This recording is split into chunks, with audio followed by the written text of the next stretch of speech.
friends, welcome back to Excellence TV di sesi IELTS Academic Writing. Dan hari ini kita akan ngebahas tentang Writing Task 1. Dan seperti yang sudah saya bilang juga sebelumnya, bahwa di task 1 ini kalian hanya punya waktu 20 menit dan harus menulis 150 kata. Kurang dari itu, kalian akan dikasih penalti atau pengurangan nilai. Jadi yang harus kalian perhatikan yang pertama adalah usahakan untuk menulis lebih dari 150 kata. Saran saya, teman-teman bisa menulis 170 kata hingga 190 kata dalam waktu 20 menit. Kita nggak bisa nulis banyak-banyak karena waktu yang dipakai untuk menulis tersebut sangat terbatas. Dari 20 menit tersebut, teman-teman harus bisa organize waktu teman-teman semaksimal mungkin. Jadi, teman-teman bisa memakai waktu sekitar 2-3 menit untuk brainstorming dan 2 menit untuk menulis kerangka karangan kalian. Kerangkanya atau struktur dari essay task 1 itu ada apa aja sih? Yang pertama, kalian harus membuat introductions. Ini adalah bagian paling penting karena ini adalah inti dari tulisan kalian tersebut. Kalau di introduction kalian tidak kuat, maka di bagian body paragrafnya akan lebih susah untuk ditulis.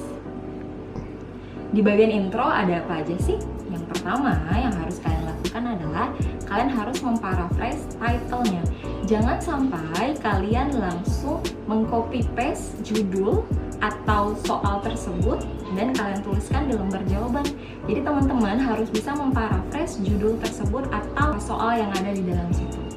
Selain paraphrase tadi, yang harus kalian perhatikan juga adalah apa yang sedang kalian lihat di soal tersebut.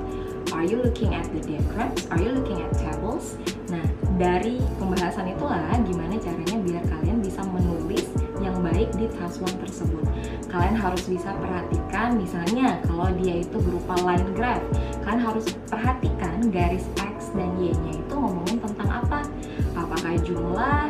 Apakah misalnya tahun? Jadi range-nya harus kalian perhatikan benar-benar. Perhatikan juga jika ada kesamaan atau perbedaan di infografik tersebut, atau jika ada peaks atau low atau ada stability atau yang biasanya kita sebut sebagai plateau. Hal-hal itulah yang akan kalian perhatikan ketika kalian menulis introduction tersebut.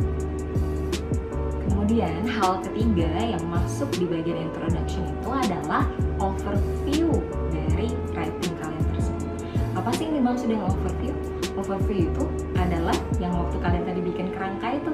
Jadi hal-hal apa yang mau kalian tulis. Ingat, jangan terlalu banyak. Pilih yang paling menarik perhatian kalian atau yang menjadi fokus dari infografik tersebut. Saran saya adalah pilih 2, dan dari 2 ini kalian bisa jadikan body paragraph 1 dan body paragraph 2. Kelar sama introduction, kita bahas body paragraphnya ya. Antara body paragraph 1 dan body paragraph 2, mereka harus berada di paragraf yang berbeda.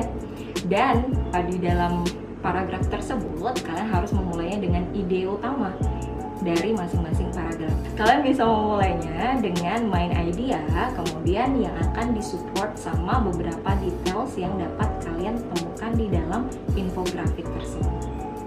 Di dalam IELTS Writing Task 1 ini, kalian nggak perlu tulis conclusion kok, karena ini berupa factual informations.